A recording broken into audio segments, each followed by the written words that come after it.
Depois de 30 anos, está aprovada a reforma tributária. Começa agora JBR News. Olá, você que nos prestigia diariamente, meu parceiro Rodolfo Lago. Alexandre, meus amigos, minhas amigas. Iniciando com um dia histórico, né, Rodolfo? Porque hoje a gente pode falar que, de fato, o Congresso Nacional, nessa legislatura, conseguiu fazer o que os demais parlamentares no passado não conseguiram no decorrer de nada menos do que 30 anos de história do Brasil. A reforma tributária está aprovada.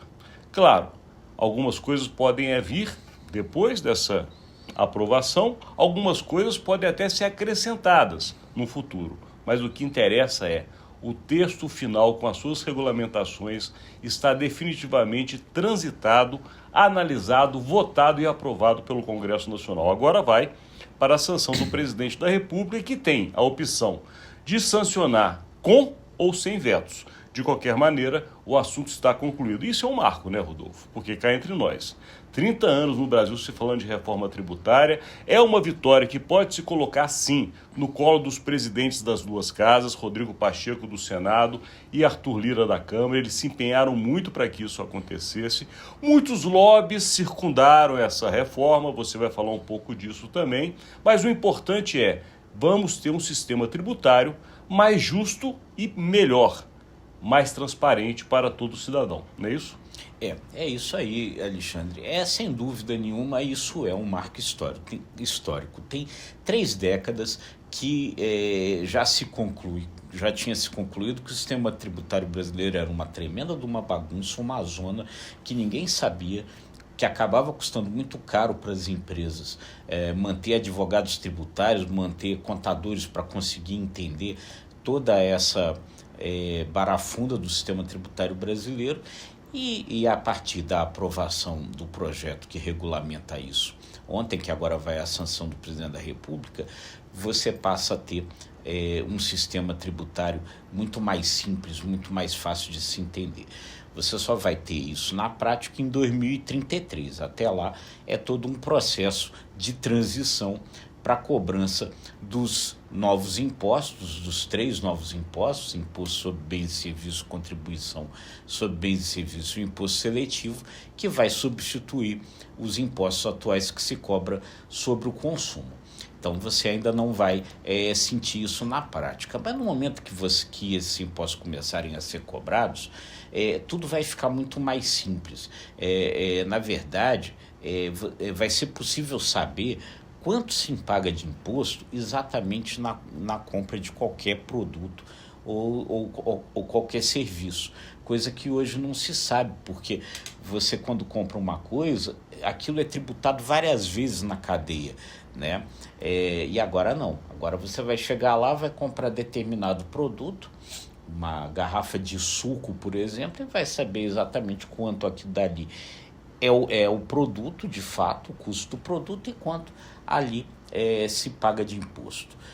Nos países aí que tem esse tipo de imposto, né, imposto sobre valor agregado, isso sai na nota o valor aí. E muitos países, inclusive, quando para o turista, para a pessoa que viaja para o exterior, você levando a nota no aeroporto, você recebe de volta o que pagou de imposto. Então você vê, é um sistema muito mais simples, muito mais fácil de se entender. E aí, embora a oposição tenha batido durante esses dias todos, dizendo um dos impostos mais caros do mundo e tal, você vai ter vantagens, primeiro por essa simplificação. Porque é lógico, essa dificuldade toda, as empresas embutem no preço do produto, os contadores, advogados, etc. e tal. Isso passa a ficar mais simples. E o deputado Luiz Carlos Rauli, né, que é um dos principais defensores dessa reforma tributária, um dos artífices dela, tal, ele sempre diz o seguinte, Alexandre, que você hoje já paga mais do que isso de imposto, mais do que esses 26,5% da alíquota geral. Mas só que você não sabe, justamente porque a coisa é confusa. Então, na verdade, é um imposto mais simplificado, talvez seja, de um modo geral, mais barato e que vai ficar mais barato para algumas coisas, para outras vai ficar mais caro. Por exemplo, você vai parar de pagar em 2033, quando tudo entrar, você vai parar de pagar imposto sobre carne, sobre os produtos da cesta básica de alimentos. Vai pagar mais imposto quando consumir, por exemplo, um refrigerante açucarado, quando consumir bebida alcoólica. Mas, de um modo geral, é isso. Um sistema mais simples. Mais simples, mais justo, mais transparente, como você lembrou, inclusive. Casos de outros países que devolvem o imposto para aqueles que são turistas e, obviamente, não vão usufruir do que o Estado deveria fazer com o uso do imposto arrecadado, como o Uruguai, inclusive, que é nosso vizinho aqui no Brasil, e também tem um mecanismo para o brasileiro agora com essa reforma tributária, que é o cashback, que também é uma novidade. Parte do que vai ser pago também vai voltar para o cidadão, ou seja, é uma reforma que de fato tenta colocar o Brasil num sistema mais avançado e já praticado em outros países do mundo. É importante, é fundamental, é um marco. Agora, a gente aqui sempre tem a questão da análise política, então não podemos fugir dela, né? Os parlamentares, a gente sabe que durante todos esses anos eles sofreram muitos lobbies, inclusive, para que não houvesse a reforma tributária. Nessa vez houve meio que um consenso. Não só o mercado queria, o Estado brasileiro queria, mas o Congresso Nacional também queria. Só que os lobbies funcionaram fortemente dentro do Congresso. E a gente vê que ainda há sistemas no Brasil que precisam ser quebrados. Por quê? Porque sistemas antigos que não têm muito sentido de continuar foram preservados na reforma tributária. E eu vou dar um exemplo, Rodolfo Lago. A Zona Franca de Manaus. A Zona Franca de Manaus, em nenhum demérito ao povo do Amazonas ou o que é feito naquele estado, que é importantíssimo e é lindo, mas a Zona Franca de Manaus tinha uma razão de ser nos anos 70.